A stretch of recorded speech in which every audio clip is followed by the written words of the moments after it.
2026 Eurocup-3 season jumped from Imola to Monza for the fourth race meeting of the year. Rafaël Pérard started things off very well, gaining pole position in qualifying 1, with Alex Powell joining him on the front row of the grid after a penalty for James Egozi. The entire circuit was buzzing with the sounds of fans as teams and drivers tried to keep themselves and their cars cool.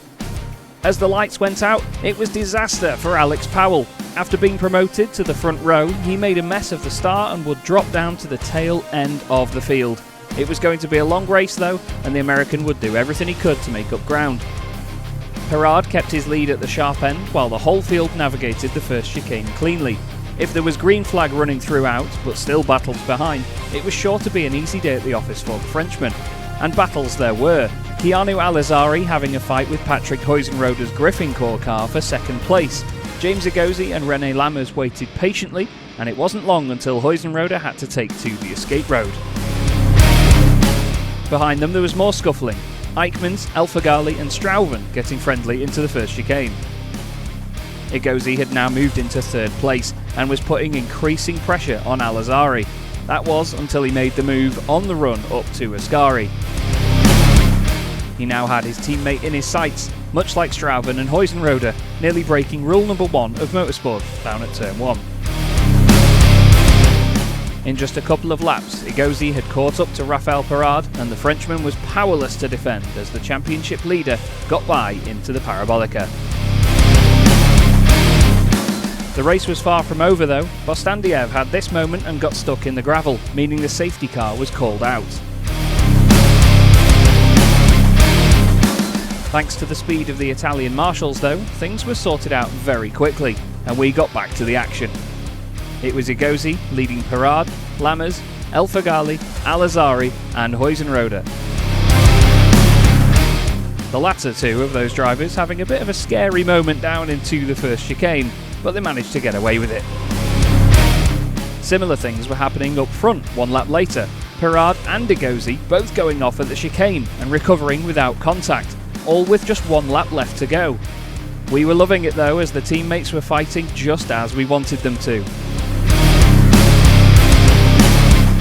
Lammers was working very hard to defend from Elfagali a couple of seconds back with this little move into the chicane, but once again it seemed like nobody could match James Egozi. The American took his 5th win of the season and amassed nearly double the points of anyone else in the field.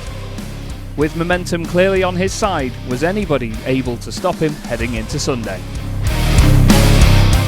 As the Eurocup-3 paddock prepared for the second day of racing at Monza, it was clear that conditions were not the same as they were on Saturday. The circuit showed signs of still being wet after a rain shower earlier in the day, so drivers would have to be careful while also wanting to push on a cooler track. It was Elfagali on pole from championship leader James Egozi, with Alizari and Pérard on row 2. Everyone was really nervous for this second race of the day with a bit more of an unknown factor. It was thumbs up and lights out, and a few cars stalled near the back of the grid. From the front row though, Egozi got a great initial launch to be side by side with Elfagali down towards the first chicane.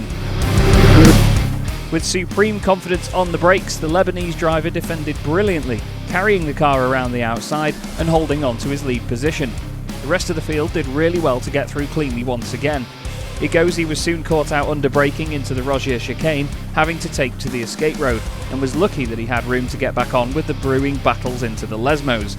His teammate Heitor Delagnol was making moves and gaining places. Soon he was wheel to wheel with Alizari into turn 1, and somehow turned this scary moment into an overtake, showcasing some excellent reactions. James Egozi was now back in the mix, bringing another teammate, Rafaël Pérard, with him, hoping to use strength in numbers for Palou Motorsport, but Elfagali was determined to try and break away. It didn't seem long until Delagnol was on the hunt and going for the lead, passing the Drivex car early down the straight in the slipstream, but Pérard soon arrived on the scene, and we know that 3 into 1 doesn't often go. This contact would see the Frenchman out of the race, which was a real shame after such a great weekend up to this point. The Palou machine was going nowhere, and we'd be under safety car conditions. As the green flag flew again, Elfagali led Alizari, Delagnol and the rest of the Eurocup centipede down the straight, which was weaving this way and that way to break the slipstream. The Brazilian got a fantastic run, found a gap on the outside as well. As they went into the chicane, there was contact, spinning El Fagali and dropping him out of contention. Another massive shame after a fantastic race so far. There was further drama through a number of other cars that had been collected in separate incidents. Juan Cota on screen here, and Drivex's Filippo Fiorentino would be left on the sidelines with damage to similar corners on their two cars. It would once again bring out the safety car and give drivers even less time to make moves and gain places, so the pressure was certainly mounting. It was Delagnol leading us away from Al-Azhari and Egozi, who was still in the mix despite a more chaotic race than he's used to. Teammates Eichmanns and Lammers were having to fight to keep others behind, namely Alex Powell, Kasper Stuka, Alcu Feldman and Enzo Tarnmanichkul. There were cars absolutely everywhere, trying to attack and defend all at the same time. In the dying moments of the race, there was an unfortunate incident for Feldman, who'd been having the race of his life so far. A little moment put him in the path of Nathan Tye and Bart Harrison, clearly frustrating the Brazilian who was on for his first points of the year. Somehow, above all others, still rose James Egozi.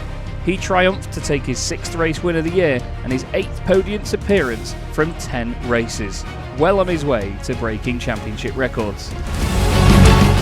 His teammate Heitor Delagnol followed him home for a 1-2 finish with René Lammers in 3rd, and Egozi would head into the almost month-long break with a 95-point championship lead in the drivers' standings, from Eichmanns with Al-Azhari, Lammers and Delagnol tied for 3rd.